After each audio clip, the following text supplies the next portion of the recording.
I've been working 10 hours every single day for the past 3.5 years, and I still think I suck at what I do.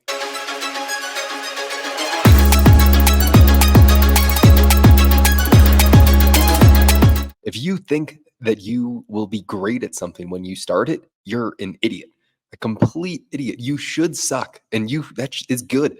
That is good that you understand that you suck at business or whatever it is that you are trying to do. The only way to get good is by sucking. So embrace it and just try and suck less every single day. For me, that has been my entire goal for the past 3.5 years, and it has led to more opportunity, better things that I could have ever have imagined. I was going to make a different video today because I make a video every single day for 1,000 days, but I just got a text to an invite on a Sunday night to Jay Balvin's party. He is one of the most popular rappers in Colombia, in the entire world, actually. And all of this is a result of the compounding effects of sucking less and less every single day. Luke. Yeah, I did. Right, we're rolling. Okay, so we're kind of talking about the idea. A lot of people say you need 10,000 hours to master a specific topic. And we both kind of agree that even at 10,000 hours, you haven't quite mastered that topic. Well, I think at 10,000 hours, you know enough to where you're making a lot of money, but you know that you know so little. And the real key point for anything is starting to understand what you don't know.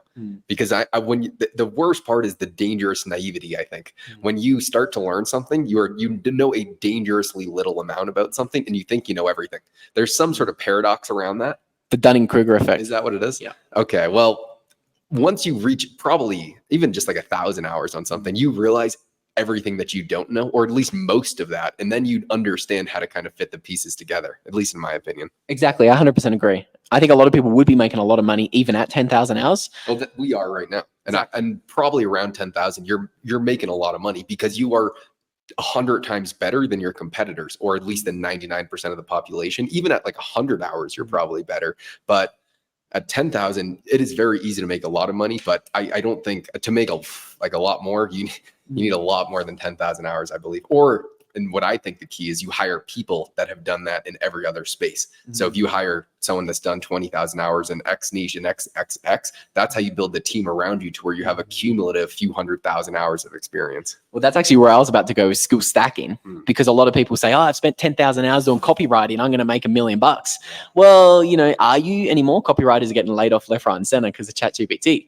So this is where I think both of us, are heading in the right direction. Again, could be wrong, could be, Well, we're just two fucking dumb yeah, exactly. Exactly. But I'm trying to stack skills in multiple areas of business, not just, learning how to drop shit for 4 years straight. I think a lot of people do that and they think that's the secret to success. But so what do you mean by stacking skills? I think it's useful to know a lot of different skills. So I kind of did a copywriting apprentice for somebody who's a pretty big name in macroeconomics. The biggest name. No, he's not as big as your buddy. George Gammon, I think, is the biggest name. But I did like an 18-month copywriting, skill stacking apprenticeship, so to say. I worked for him full time. But then I've also kind of moved on from that and tried to implement a lot of those learnings and teach that and other skills to other people. Like now I'm the predominant person on camera. So now I have to learn how to not only, be on camera, talk on camera, all of that good stuff, but you'll also communicate, because when you become your own boss, you have to not only be able to write the scripts for your own videos, you have to be good on video. You have to learn everything about videography. As we say this, Josh has got a massive softbox behind us. It's actually Luke. So everyone that's saying that the production quality's been upgraded, you got to thank Luke, because Luke does this full time. I'm more of a hackler. Well, you're even if you're a hackler and a hacker, you're doing better than me, my man. So yeah, I think skill stacking is a very important skill that a lot of people should be looking into, because as you say, 10,000 hours just in one very small niche. I've been a big fan for a long time of the idea or the quote saying that, the digital renaissance men, they're actually moving towards being generalists in a lot of different areas. And I think that's more valuable than just being a specialist in one tiny little centered niche. I'm not sure if you agree with that or not, but I would say I agree and disagree. And I think it's so complex because business, there's so many avenues to it. So I think when you're first starting a business, you have to be kind of a master at one trait. And then I think when you want to start to grow a larger business, you have to understand all traits, because you have to understand the position that you're hiring for to a very high degree. Therefore, you had to have done that, but you can't master that. You have to understand enough to where you can hire someone for it. And you have to do that for every part of your business. But then I think when you have a team of people around you, I think your role goes incredibly narrow to where you're just focusing on the one thing that you can do the most. The problem is you can't do that until you have a team around you. And so it's almost like you start with just with one thing, and then you build a team where you have to learn everything and you become a generalist, and then you go back down to a specialist. At least that's what I've seen with the super large business owners. They know every role of their company, and they started with one role, went to every role, hired everyone for those roles, and then went to the most narrow possible role humanly possible. And that's the role that only that one person can do in that business. Yeah. So for us, that would actually be on camera making videos or directly communicating with our client, doing a very specialized role. Yeah. Right now, the one thing that I can do it's very hard to train someone is when I work with incredibly large businesses and I'm helping them grow their social media so they can get more customers. The problem is I go to someone that is a billionaire who's making $20 million per month, and I'm telling them what to say. And so to trust someone else to go, let's say this is a very realistic outcome that happens a lot, that goes on a plane with a billionaire and you are telling them what to say and they trust your judgment 100% that you're correct in your statements, because I have to understand their business model, and then I write down what they're going to say, and then I ask them questions around that with the video idea in mind. I think that'd be nerve-wracking to a lot of people. You can only do that because you spent the 10,000 hours in business. Yeah. When I first met you in 2022, you were speed reading books on 2.5x speed, trying to read every single business book you could on Audible. I remember that from 2022 or 2023. So that's where you do need the 10,000 hours. And that's where I 100% agree. I love the analogy you said. You become a specialist first, then you generalize, you try to stack your skills, do a lot of different skills.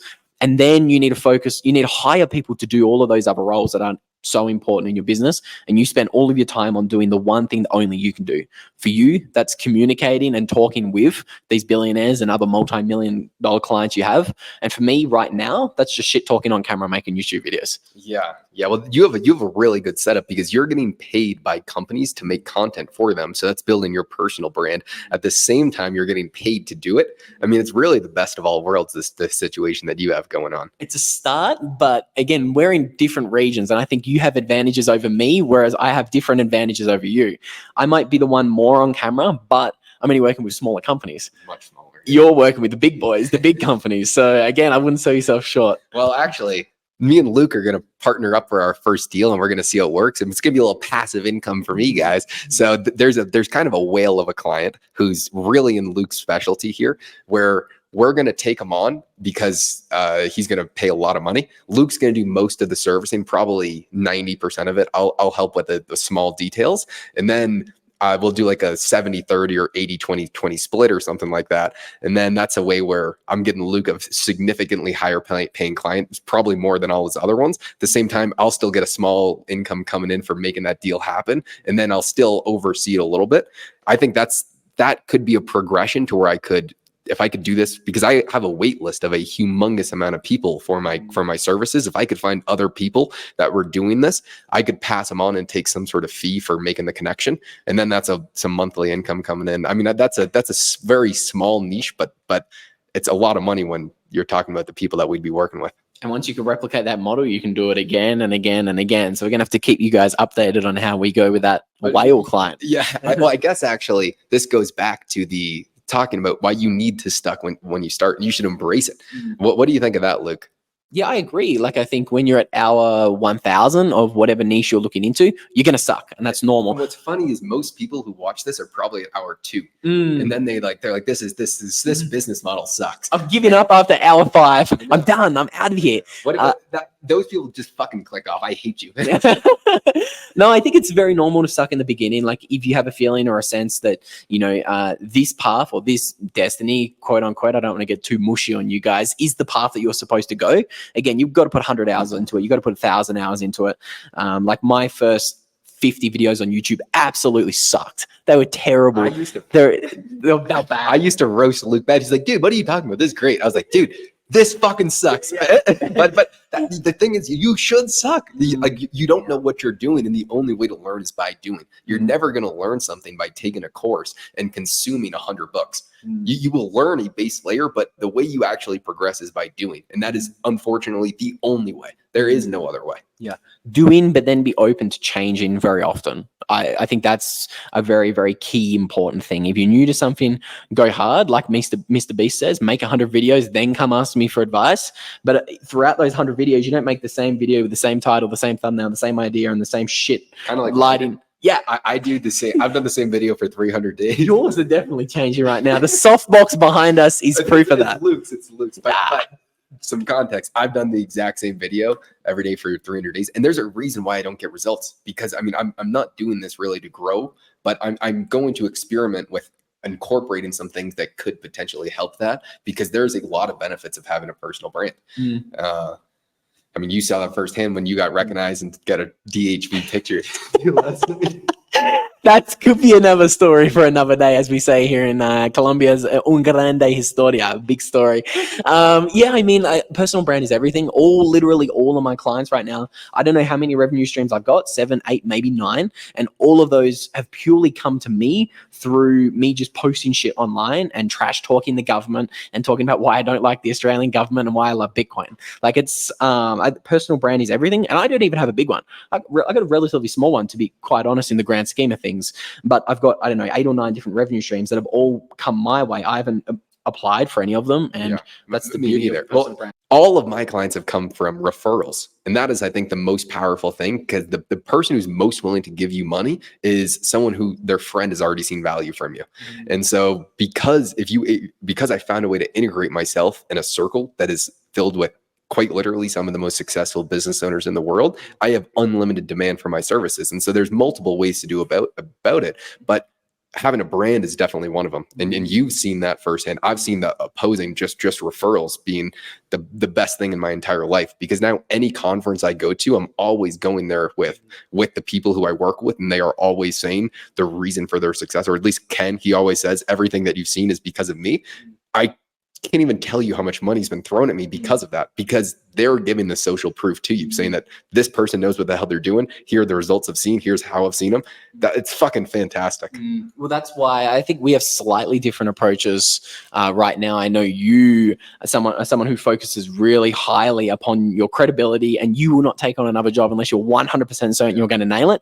I'm slightly different in that approach. I 100% am very cautious of my reputation. That's why I won't shill any shitcoins or lots of other scams that are very prevalent in my industry, because I am cautious of reputation, but I'm a little bit more of a, let's agree, let's fucking make this happen, and I'll figure it out later kind of guy. But I think reputation is very important, and we've both kind of learned that along the way. Yeah. So you should suck. So if you suck, good. And if you are making money, I guarantee you know that you're suck. And so the only people who don't know that they suck are the ones who don't actually do anything. They think that they're the best. So goodbye. They think that they're the best. So goodbye.